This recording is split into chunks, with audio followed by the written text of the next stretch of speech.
Welcome to A Journey Through NYC Religions Television. I'm your host, Tony Carnes. We are still trying to figure out, what do the presidential election results in 2020 mean for New York City? We are nonpartisan, non-sectarian, so we don't have any opinion about the winner or losers. Did you know that there was a substantial shift toward Trump among the immigrant, Latino, and African American voters of New York City? According to the New York Times, in the immigrant and Latino areas of the city, particularly, the shift from Democrats to Republicans was 15 to 35 percentage points from the 2016 vote. Wow, that's stunning. Of course, the Democrats are so dominant here that Biden still won easily. Another interesting fact was that when we checked last fall, Trump got more donations per capita in the Bronx than did Biden. What is going on? So we reached out to somebody that perhaps the most prominent and vocal supporter of Donald Trump in New York City. That's Eric Metaxas. Welcome to the show, Eric. That is the weirdest introduction, Tony. I'm speechless. What do I say? That certainly couldn't be true, but I'm going to go with it. Since I've known you for so many years, anything you say, I know you fact checked it, but I feel I'm speechless. Well, you'll find at A Journey, we get the story before anybody else, and it turns out to be true. Listen, I know, I don't doubt you. It's just kind of funny to be introduced that way, but it's only because I'm nonplussed, not because it's maybe not true. When you talk about the immigrant thing, that's where I'm coming from. And that's right. It's puzzled me. I've come to terms with this, but it took me time to figure out why I feel the way I do, or why I've turned around on certain things. As you know, I went to Yale University. I live in Manhattan. I'm part of a certain world, but I grew up in Queens among the immigrant community. My dad came from Greece. My mom came from Germany. They met in an English class here in Manhattan. And so I grew up among working class immigrants, which does give me a really dramatically different perspective. And I kind of feel that can help people make sense of why I would think the way I do on a lot of things. And obviously we're going to talk about my book, If You Can Keep It, but I'm sorry, I keep saying that. My book is called Fish Out of Water, A Search for the Meaning of Life. But it really is about the immigrant experience. I know that's why you introduced things the way you did. But I do think that that's really important, especially for New York. So thanks for bringing that up. Well, tell us a little bit about that immigrant experience and what points along do you think led you to eventually supporting Trump? Well, it's a that didn't come automatically. You were not an early Trump supporter, but no. Listen, I wrote a piece making fun of Trump in the New Yorker magazine. So I'm not exactly somebody that was, pro-Trump in the beginning, but I think it's very complicated, especially, for New York audiences. I mean, I have a lot of Jewish people in the building that I live in who are incredibly pro-Trump. And I would have thought, New York Jewish, I wouldn't think that, but they're very pro-Trump. And I think it's important to understand different demographics as you're doing. My story really is that, as I said, I grew up as a working class kid with an immigrant background. The reason my book is called Fish Out of Water is because my father's Greek and my mother's German. So I always joke around that if you're raised Greek and German, you will be raised Greek. So my mother, still has a German accent to this day. My father still has a strong Greek accent to this day. But when you put together Greeks and Germans, Greeks, they have this idea that they're just the best ethnic group and there's nothing they can do about it. They're just they'll let you in, So my upbringing was in the Greek Orthodox Church and in the Greek community, first in Corona, Queens, at Transfiguration of Christ Church. I went to the parochial school there. But the reason my book is titled Fish Out of Water is that if your mom is German and you don't speak Greek at home, when you're hanging out in the Greek community in Queens or in many places, everybody speaks Greek at home. Everybody has two Greek parents. They're virtually Greek, except they happen to be here in Queens. And so for me, I always felt like a fish out of water. And obviously I write about that in the book. It's nothing traumatic. It was a wonderful experience of growing up in an immigrant community. And I am, of course, a little bit more Greek, I think, just because I did grow up in that community, in that church environment.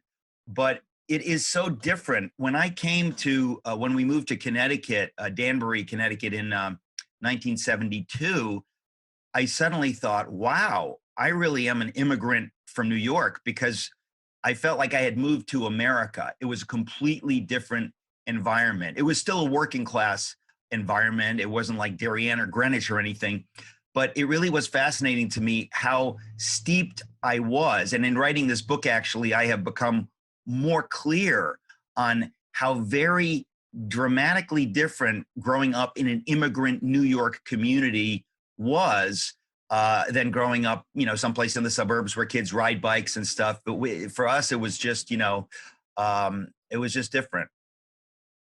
And you, as you made this shift, you sort of were grasping for God along the way. It was almost like he was in and out. You'd like to talk about the experiences that you had that. Yeah.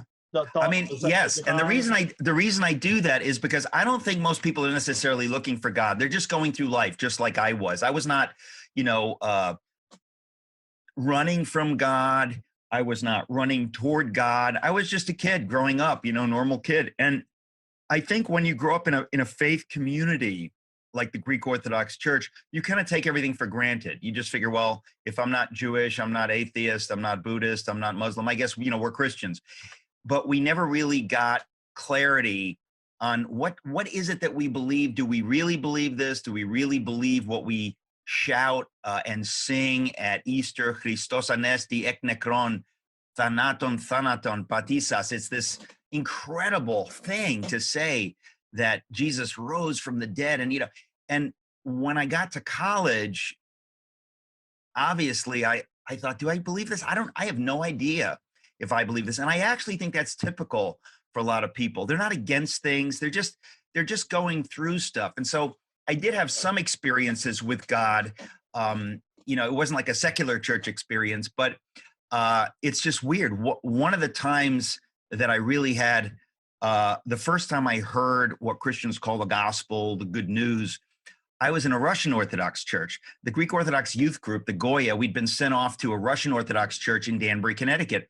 And the funny thing is, and most of the book is meant to be humorous. I mean, these are a lot of funny stuff. I'm being serious with you here, but it's hilarious to me that the Greeks really only hang out with the Greeks. So the fact that we were sent off to this Russian Orthodox church, I thought, what is going on here? You don't trust us with the Russians. Are you like kidding? Going over the mountain. It was really, really funny to me.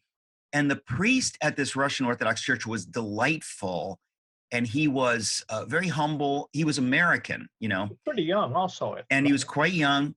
And he shares the basics of the faith with us in a very clear way. I had never heard it before because, as I said, I think that a lot of times, if you're raised in an ethnic Catholic background or an ethnic Orthodox background, you sort of assume this stuff. You got baptized, you go to church on Sundays, you don't really break it down the way evangelicals do. And so for me, I never heard this stuff before. And I thought, wow, this is amazing. And I agreed with everything. And I, prayed, accept Jesus and all this different stuff. And it was kind of powerful. And from that point on, age 12, I would pray at night, but I never talked to anyone about it.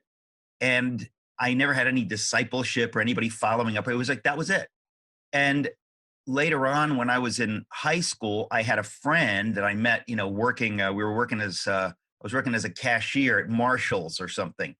And he was part of this Catholic charismatic community. This was like the Jesus people in the 70s in Danbury, Connecticut. What's that? Wasn't it called the community? It was called, yes, the community, right. And it was the sweetest group of people. I just would visit once in a while and they'd be sitting on folding chairs and they'd be praying. Sometimes they'd be praying in tongues, which I'd never heard before. But mostly it was just people praying, praising God. But it was so sweet that even as a 16-year-old, I remember thinking, this is really this is really touching. This seems right. This Jesus stuff, it seems right.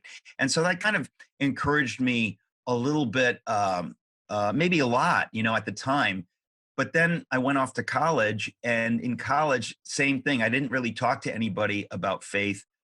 I would sneak off to the Christian group like every Friday night for the, hour and a half or whatever. And then there was just zero follow-up or community or anything like that. And by the time I got to Yale, I really drifted away from it, so that by the time I graduated, I was thoroughly confused. I didn't know what I believed. And it was that was the hard time. That was after college. I was floating and drifting around, and things got so bad that I ended up moving in back with my parents, which, if your parents are working class European immigrants, you don't want to go to Yale and then move back home, because they're going to think, what is wrong with you? Like, we sacrificed unbelievably to send you to college. You get to live in America. We lived in war-torn Europe, communist East Germany.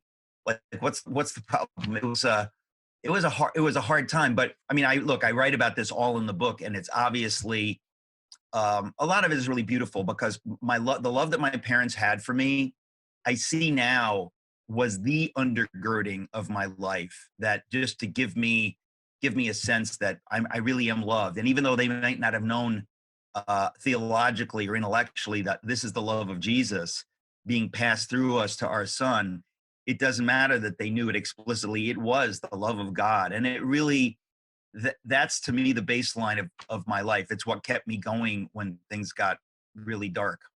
Eric, I noticed, and the book is really well written. And I noticed one thing that was interesting. It has sort of, it alters between low culture and high culture. High culture like Yale, low culture like ordinary people, everyday life. When you walk, you give actually more voice to the low culture people.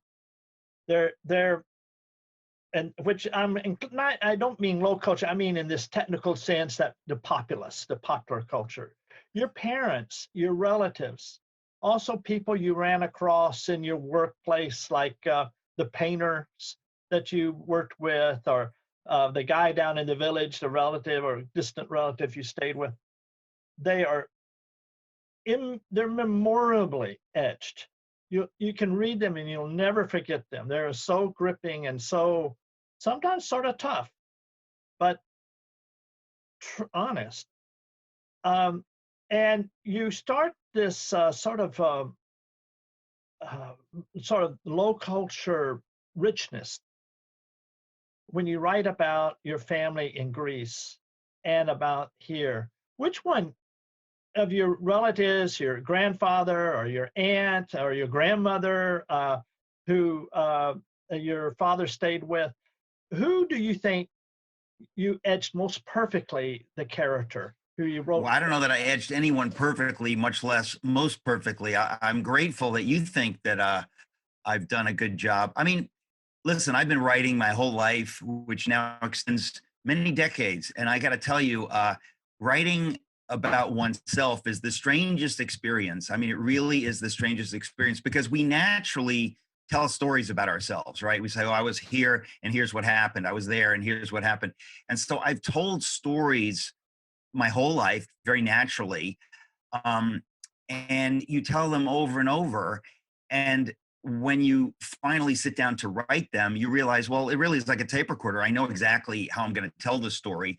But it's an interesting thing to finally put it into words and to look at it on the page and to realize other people are going to read this, because there is no doubt there is a lot of love in this book. I mean, I adore my mom and dad, who I thank God I still have with me. And I adore the relatives that I write about in the book. My grandmother was just one of the most extraordinary people I have ever known. And my Uncle Joe. Describe her for us. Well, my grandmother, she's really tough to describe. She was like barely 5 feet tall, really, really thin and wiry. She was like a kid. She had a ton of energy. This is your Greek grandmother. No. Sorry, this is my mother's mother. My grandmother, my mother's mother. and Gertrude Kragen was her name, but I just knew her as Grandma. Grandma was one of the funniest, most up people I have ever known. She was just full of fun. And, when you think of Germans, you don't typically think of this, but my family, they're from Saxony and Thuringia, the area where Luther was from. That's and right. They're kind of, peasant stock, and they're just full of jokes and kidding around, constant kidding around. I thought that was normal growing up, that my mother and my grandmother are constantly kidding around, joking, making fun of people, not in a nasty way, but like just constant. And, I look back on it and I think not many people have a German grandmother who is hilarious. She was really funny, and certainly not in a highbrow way, not in a witty way, but just funny, really funny. And I think that I get my sense of humor to some extent from her. It has to be. But there are, when I think of her, she grew up very poor, lost her father when she was 7. My mother lost her father, who's my grandmother's husband, when she was 10. They really suffered. They went through World War II, obviously lost my grandfather, and my grandmother, had to raise 2 girls and literally had no food sometimes to give her girls for dinner. Nothing. Your grandfather tried to stay out of the war as long as he could. Is that right? He was, he was, this is the other thing too, is like a lot of people, life is so complicated. Here he is, a German man living under Hitler, and he was not on board with Hitler. I mean, I wrote my book on Bonhoeffer, which is behind me here. I really was amazed to hear my grandmother tell me the story that my grandfather would listen to the BBC with his ear literally pressed against the radio speaker, because if you were caught listening, this is enemy broadcasts, you'd be sent to a concentration camp. But of course, many Germans were not on board with Hitler and what was happening in the nation. They were frightened.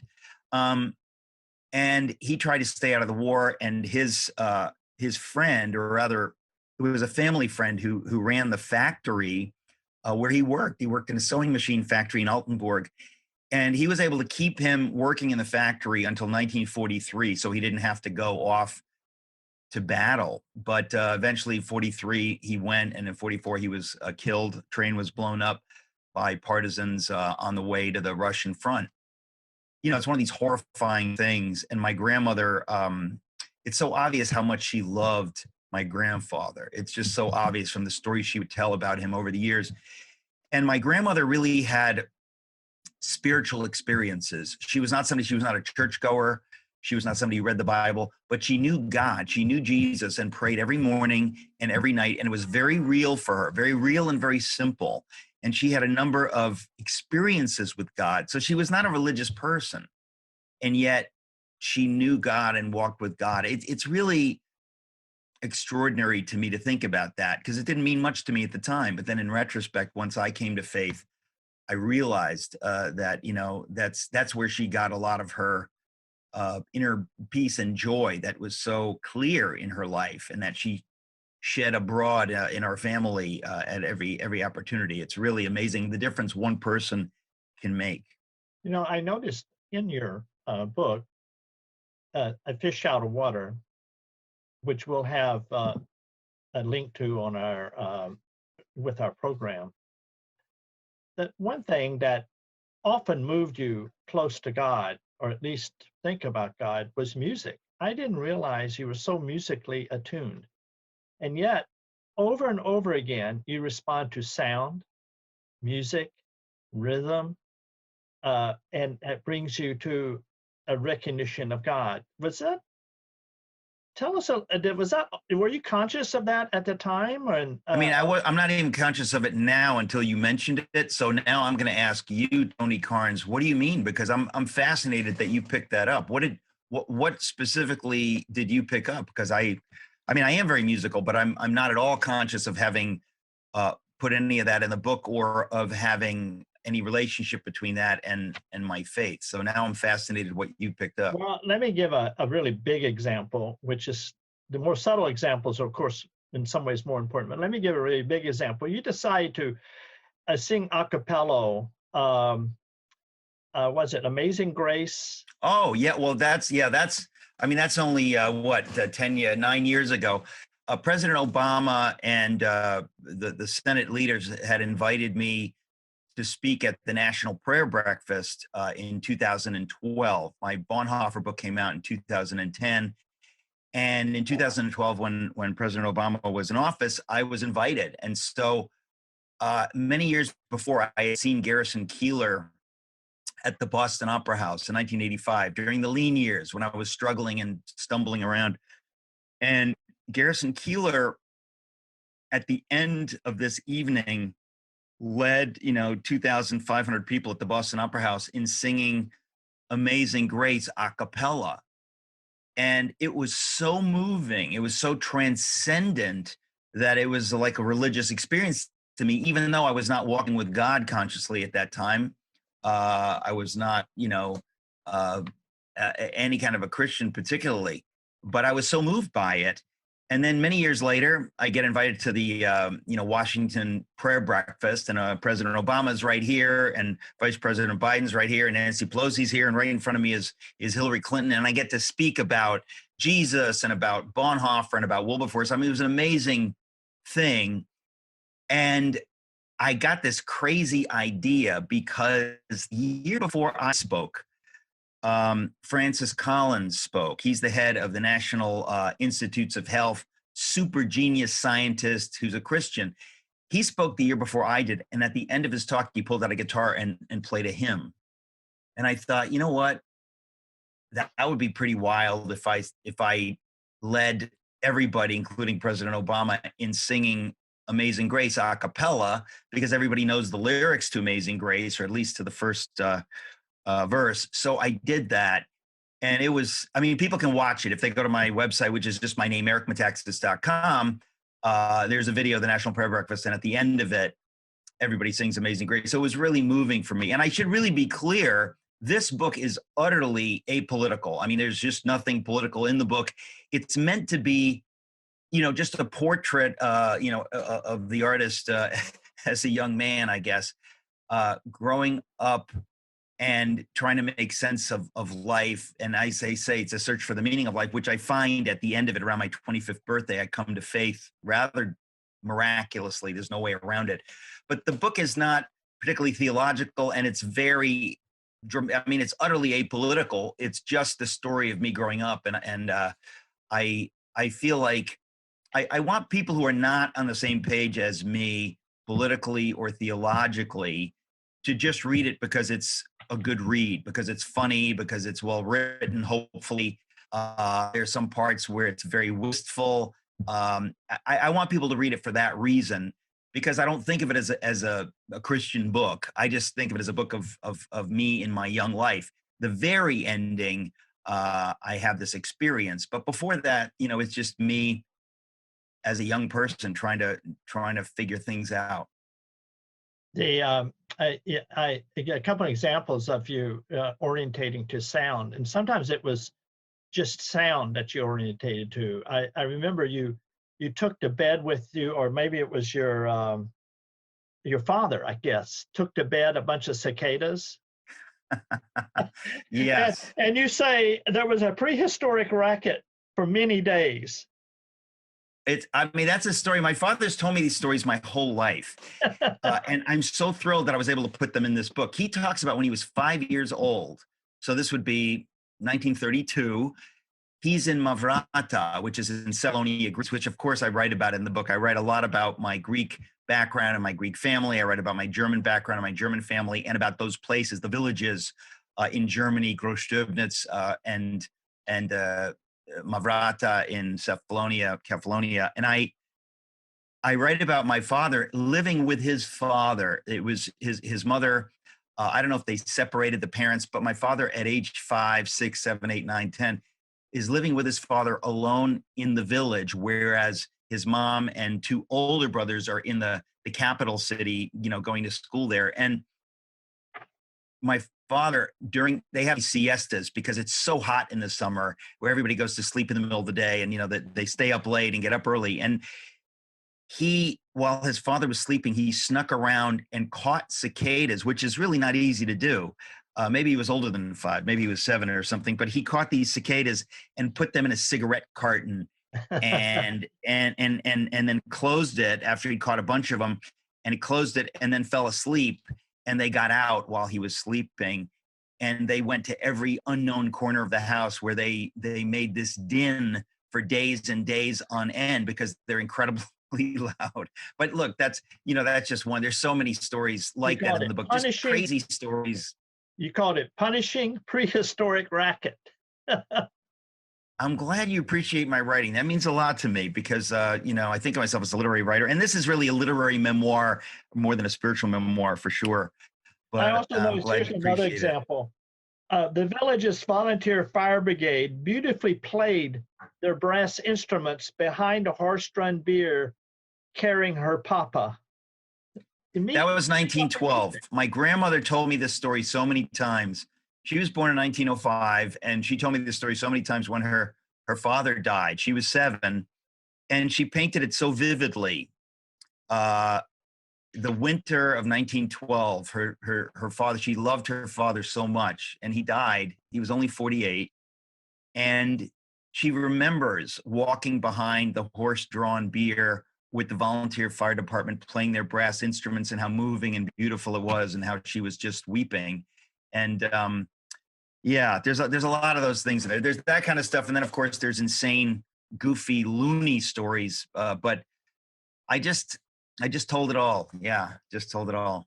Well, you had you had many references to music and rhythm and things, and it was just so. It gave me a new, forgive the music term, a new key about you, that you actually respond a lot to the rhythm of the moment. I guess that's true even in your performance, even your idea of writing, humor and things like this. There's a lot about cadence and rhythm. But you did have some incredible characters.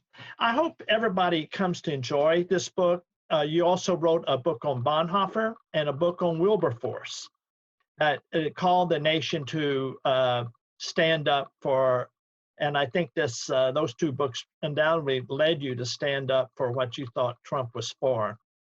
I'm really glad you could be with us. There is so much in this book. I hope that people get a little taste of it here, and go and read the book and try to find out why did somebody like this come to support Trump, because it actually is true of a lot of immigrant New Yorkers. I sort of wrote it for all my friends who hate Trump, to be honest, to give them an insight into where I'm coming from. The book is not about Trump, as you know, but I understand. Yeah.